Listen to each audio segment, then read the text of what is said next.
Our journey took place on an ordinary day in Nuapatna.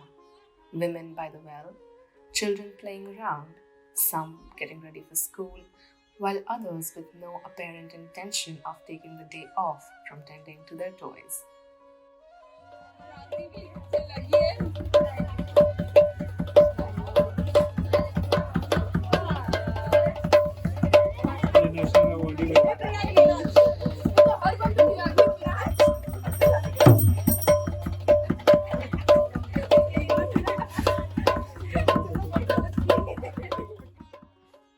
Under the microscope, the people of Nuapatna lead rather mundane lives.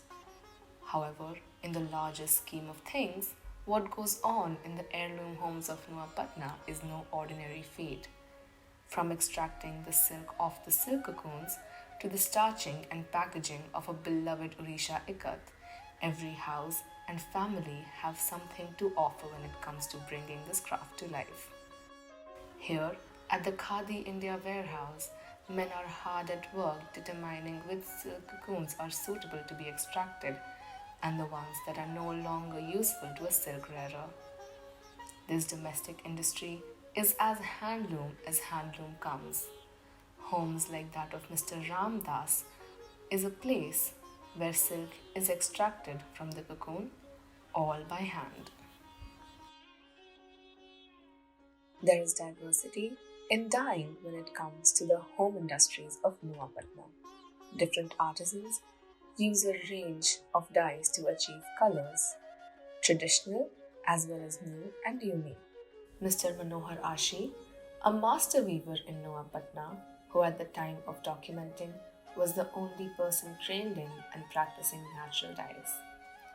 Madar and Lak were the two natural dyes he was working in, going so far as using natural mordants such as the likes of Hariram. The work is tireless. High temperature flames, handling of heavy steel vessels filled with dye solutions, and the constant and regular stirring of the solution, all under the high summer sun. Where the likes of Mr. Manohar have dedicated gas cylinders for preparing their dyes, others stick to the old school chulha.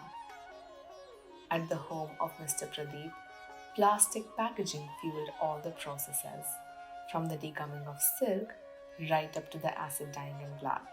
The house of Mr. Datta offered us with some of the most visually delightful color changes in textile dyes. Although banned for exports, naphthol dye was used for obtaining what happened to be the most vibrant solution of pink, and the brown wad dye, the intensity of which was revealed upon oxidization. Before dyeing, in most cases, comes tying. As humans, we learn to walk and speak in due time. The artisans of Nuapatna simply know how to work their way around the tying stands, locally known as a dhora. Systematically, once the design is prepared, it is transferred onto a graph which corresponds to the number of folds on the dhora, giving an accurate estimate of how many yarns need to be tied together. Looms are set up in houses, traditionally in the first room as the home opens up. Slightly inbuilt in the ground, known as a pit loom, these are made of wood and occupied for the entire year, producing one sari after another.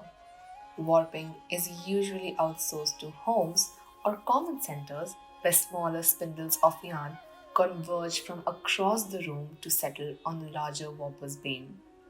The spinning for the shuttle spindle is, however, a domestic affair and one in which women predominantly help. The Bhagavad Gita cites as duty being above all else, work as man's prime identity. In a place like Nuapatna, life exists around and for the sake of their craft, their work. No house unaccounted for in this art that demands a chain that functions well. And as far as working well goes, there is an air about Nuapatna. Children playing in the streets, and the welcoming eyes of these residents to strange students who can seem almost vulturous. the generosity in their hearts to teach, to share, to feed, and to simply welcome us into their hearts and their homes. What started as an educational outbound turned into a trove of memories to look back on in a matter of few days. It kept our minds buzzing with the cries of, I wonder if that family will remember us if we revisited, and our hearts afloat with the domestic wonders witnessed in a week's time. Encapsulating small town charm is a road many travelers have set afoot. However, it would be injustice to diminish the grand nature of a cluster such as Nuapatna to the confines of mixed media. We hope this video captures the doe-eyed dreamer in you, while the document implores you to take a deeper dive into the lives of these tireless artisans.